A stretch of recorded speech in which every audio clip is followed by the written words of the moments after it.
Ukrainian President Volodymyr Zelensky and his Chinese counterpart Xi Jinping held talks for the first time since Russia's invasion of Ukraine. Zelensky said that China represented an opportunity to reinforce the rules that peace should be built upon. Xi told Zelensky that China would send special representatives to Ukraine and hold talks with all parties. China has refrained from denouncing the invasion. However, it presented a 12-point peace plan to end the war. Ukraine cautiously welcomed the plan, while the West was skeptical of it. Russian Foreign Minister Sergei Lavrov has criticized the United States for denying visas to some Russian reporters. They were meant to accompany him during a visit to the United Nations headquarters. Lavrov is scheduled to chair several meetings at the UN. This is because Russia is currently holds the rotating UN Security Council presidency. Lavrov pointed out Western hypocrisy against Russian media. He said that retaliatory measures will be taken in response to the inappropriate conduct of the US government. Russia's defense ministry has released a new video. It shows over 40 Russian servicemen being returned from Ukrainian captivity after talks. The ministry said that all those released are being provided with the necessary medical and psychological assistance. The two sides have held regular prisoner exchanges since the invasion began.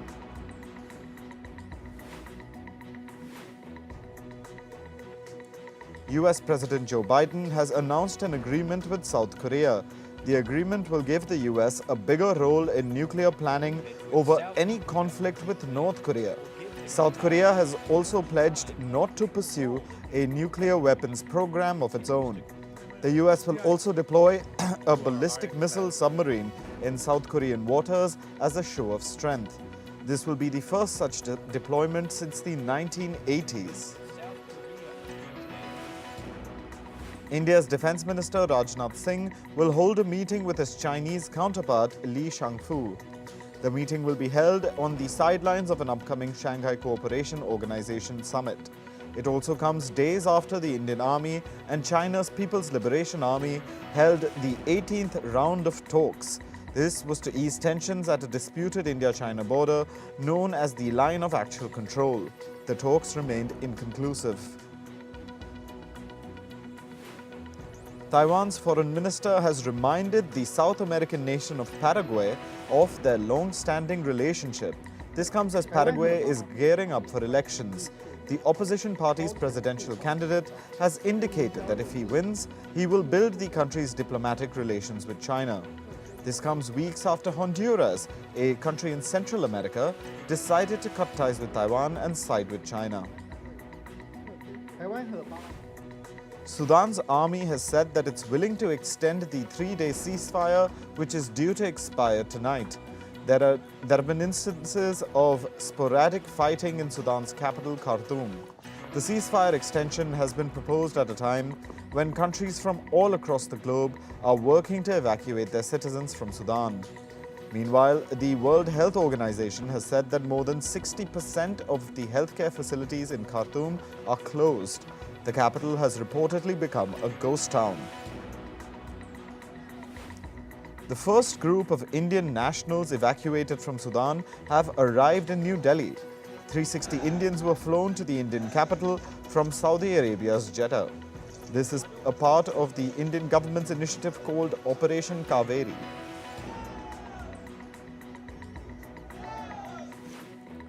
Paul Mackenzie, the leader of the starvation cult in Kenya, reportedly told his followers that the world would end on April 15th. He reportedly instructed them to starve themselves and be the first to go to heaven. The death toll in the case has gone up to 89. Mackenzie has been in police custody since April 14th. Former Brazilian President Jair Bolsonaro was in the capital Brasilia to testify before the federal police. This was for an investigation into the storming of government buildings by his supporters in Brasilia on January 8th. Bolsonaro condemned the events but refused to take any responsibility because he said he was not in Brazil at the time. His supporters rejected the election results, which were in favor of Bolsonaro's challenger, Luiz Inácio Lula da Silva. American journalist E. Jean Carroll has leveled rape allegations against former US President Donald Trump. She told a New York jury that Trump raped her and then denied the attack. She says it shattered her reputation. The case allegedly dates back to 1996. She said that the case is not a quote-unquote he said, she said dispute. Peru has declared a state of emergency at its border regions. This is because of migrants coming in from Chile. Most of the migrants are reportedly Venezuelans trying to go home and seeking passage through Peru. Peru's president, Dina Boluarte, has announced the state of emergency to maintain law and order. The rule will affect 7 border regions with Chile, Ecuador, Colombia, Brazil, and Bolivia. Pope Francis will now allow women to vote for the first time at a global meeting of bishops in October this year. In the past, women were allowed to attend a papal advisory body called synods and auditors. However, they had no right to vote.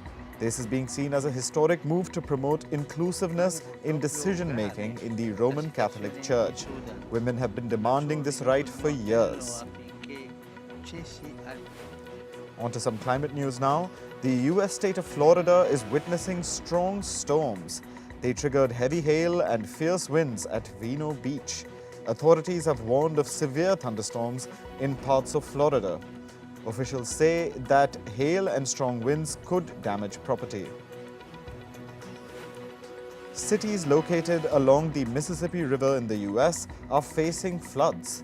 This comes as snow is melting in the region. Some streets have been closed for flood management.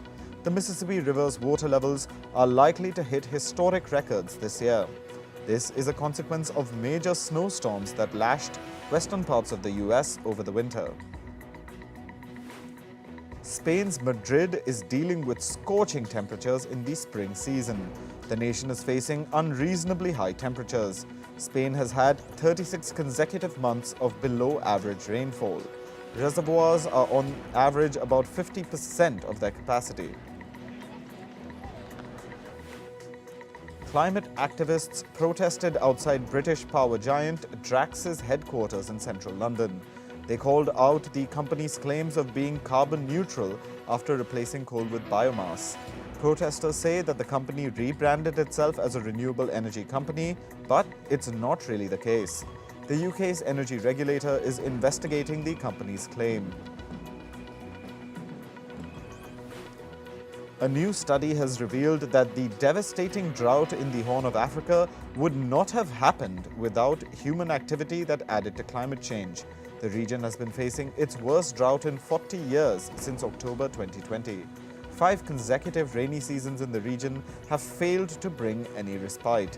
There have been bouts of short but intense rainfall, which led to flash flooding. An advisory body in New Zealand has said that the island nation is heavily dependent on planting trees to tackle carbon pollution. This dependency threatens the country's plan to reach net zero emissions by the year 2050. The body said that the government needs to make a choice about how far it will go in directly cutting polluting activities versus simply planting trees to remove carbon. Thousands of indigenous Brazilians marched in Brasilia. They called upon the government to take action on climate change. Protesters also demanded the creation of new reserves in their ancestral lands.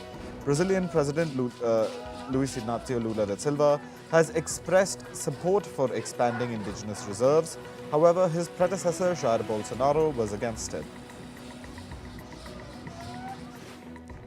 US-based First Republic Bank's market value has plunged again. The bank's market capitalization briefly sank by as much as 41%. This sent the bank's value to a little more than $800 million. This is the first time the bank's market value sank below $1 billion. In November 2021, the bank's market value had reached its peak of more than $40 billion. Germany's Deutsche Bank is undergoing its biggest management shakeup since 2019. The company has announced the departure of board member Christiana Reilly. Her departure closely follows the exit of Deutsche Bank's co-deputy chief executive, Karl von Rohr. Von Rohr's exit was announced last week.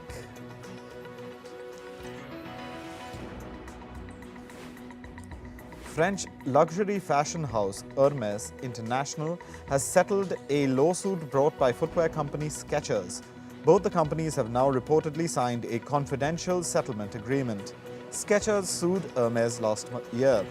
The footwear company alleged that the designs of two Hermès sneakers infringed Skechers' design patents. Skechers said that the soles of Hermès' shoes were almost the same. Unknown hackers are reportedly breaking into the accounts of people who have telecom company AT&T's email address.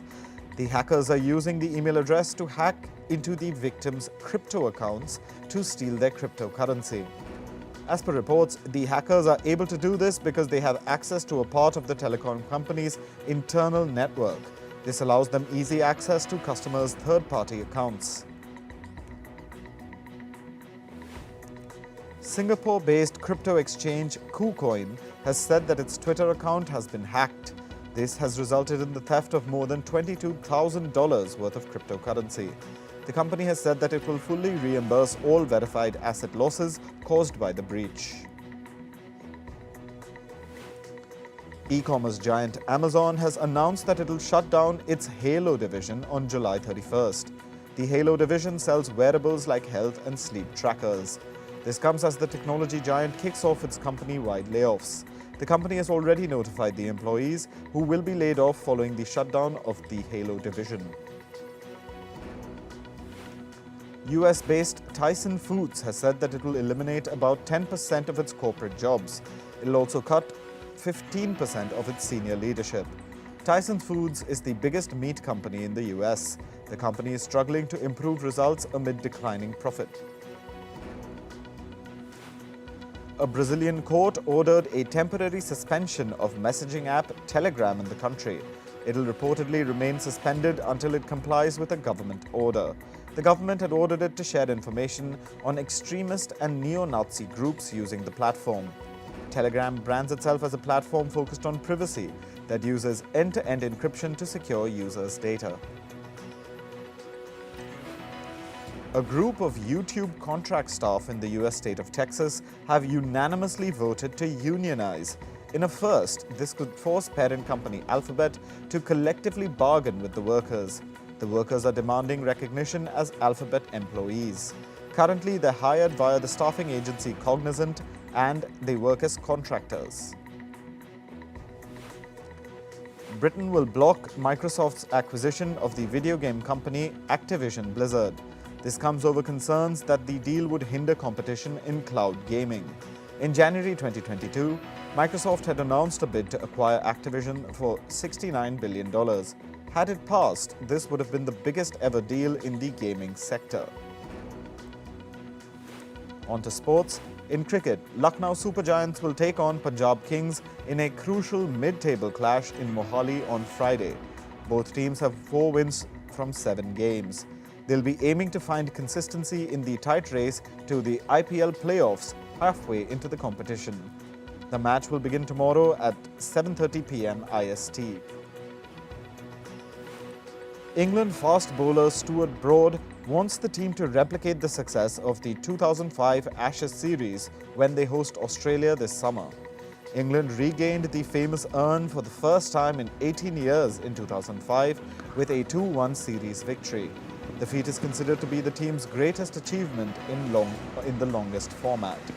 The men's 5-test Ashes series will run from the 16th of June until the 31st of July. Manchester City wrested control of the Premier League title race from Arsenal with a 4-1 thumping in their top-of-the-table clash late last evening. Kevin De Bruyne scored twice and Erling Haaland also found the net. He's now claimed the record for most goals in a 38-game Premier League season. With the win, Guardiola's side are just 2 points off the top with 2 games in hand. The citizens can take the lead with a victory at Fulham this Sunday. Things are looking bleak for Chelsea's interim manager Frank Lampard. This is after Brentford produced a fine away display to secure back-to-back wins at Stamford Bridge late Wednesday evening. The defeat was Lampard's fifth successive loss since returning to the club as interim manager. Tennis world number one Iga Świątek has called for prize money equality between WTA and ATP events. Świątek said that women's tennis is now more consistent than men's tennis. Recently, Świątek won a little more than $111,000 for winning the Stuttgart Open. Meanwhile, Carlos Alcaraz got a $526,000 haul for triumphing at the Barcelona Open. Świątek is now preparing to compete at the Madrid Open next. Former world number one Daniil Medvedev is set to headline the return of elite men's tennis to China after a COVID-enforced break of 4 years.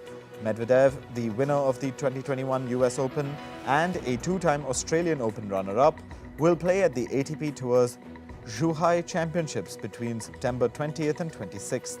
Meanwhile, another ATP event will take place in Chengdu, in the southwest of China. This will be at the same time as the Zhuhai tournament. 177 special athletes are participating in 15 sports at the National Coaching Camp in India's Uttar Pradesh. This is to prepare for the Special Olympics World Summer Games being held in Berlin in June this year. The camp is supported by India's Sports Ministry and the Sports Authority of India. It's being held at a private university in the state of Uttar Pradesh. 7-time snooker world champion Ronnie O'Sullivan has been knocked out of the World Snooker Championship. O'Sullivan was shocked by Belgian Luca Bressel in their quarter-final at the Crucible Theatre last evening. He was looking to win an 8th world title, but utterly collapsed in a tepid showing against the 9th seed. Haas team boss Günther Steiner has claimed that no top Formula One side besides Mercedes will be interested in hiring Lewis Hamilton beyond 2023. Steiner also admitted that he's been perplexed that Hamilton and Mercedes have been unable to accept their fall from grace. He argued it's just the way sport goes. Mercedes' continuing issues have seen speculation arise over Hamilton's future with the Brackley team. The Brit's current deal is expiring at the end of this year. A Brazilian dictionary has added Pele as an adjective to use when describing someone who's exceptional, incomparable, and unique. The announcement was made by the Michaelis Dictionary yesterday. It's part of a campaign that gathered more than 125,000 signatures to honor the late football great's impact beyond his sport. K-pop singer Jisoo has beaten BTS band member Jimin's record for monthly listeners on Spotify. Jisoo has a record 15.2 million monthly listeners in just 22 days after creating an account on the music streaming platform. This feat comes within a month of her debut solo album titled Me. K-pop boy band Atbo have announced their comeback with a mini-album. Titled The Beginning Flight, this will be the band's third mini-album. It takes the band's debut series of The Beginning albums forward. The new album will be released on the 18th of May. Singer Pharrell Williams was honored at the Grammys on the Hill in Washington, D.C. last night. Williams was named the 2023 Creator Honoree for his contribution to music. At the ceremony, he showed support for women and LGBTQ+ rights. He said that rights are endangered and advocacy is needed for the LGBTQ+ community. Actors Kumail Nanjiani and Elizabeth Banks will lead the cast of an animated film titled Migration. The story follows a family of ducks who take a road trip. An extended first look of the film was released at CinemaCon. The film will release on the 22nd of December. The first look of director Ethan Coen's debut solo feature film was unveiled at CinemaCon as well. The film is titled Drive Away Dolls and it's touted as a noir drama. Its ensemble cast boasts of actors like Pedro Pascal and Matt Damon. The film is slated for a September release. The first ever trailer of the film My Big Fat Greek Wedding 3 was released at CinemaCon. The third installment in the 2002 film franchise is set in Greece. Actors John Corbett and Louis Mandylor return to reprise their roles. The film will release on the 8th of September. A documentary on singer Carlos Santana is in the works at Sony Pictures Classics. Titled Carlos, the documentary follows the Latin musician's life from a street performer to a 10-time Grammy winner. It'll also feature unseen archival footage and music. The documentary is directed by Emmy Award winner Rudy Valdez. Sci-fi series Black Mirror is set to return with Season 6. The new season has a lineup of top acting talent with actors like Aaron Paul, Salma Hayek and Michael Cera. The 6th season will be released on Netflix in June this year. Actor Priyanka Chopra Jonas is set to return to the Met Gala 2023. This will be her 4th appearance at the event. The theme for this year's gala is a tribute to the late fashion icon Karl Lagerfeld. The Met Gala takes place at the Metropolitan Museum in New York. It will be held on the 1st of May. Late singer Freddie Mercury's possessions are going to be auctioned soon. Handwritten lyrics, costumes and artwork will be put on sale. Over 1,500 items from Mercury's home in West London will be displayed at an exhibition before the auction. The exhibition will take place between the 4th of August and 5th of September. The auction will then be held between September 6th and 8th.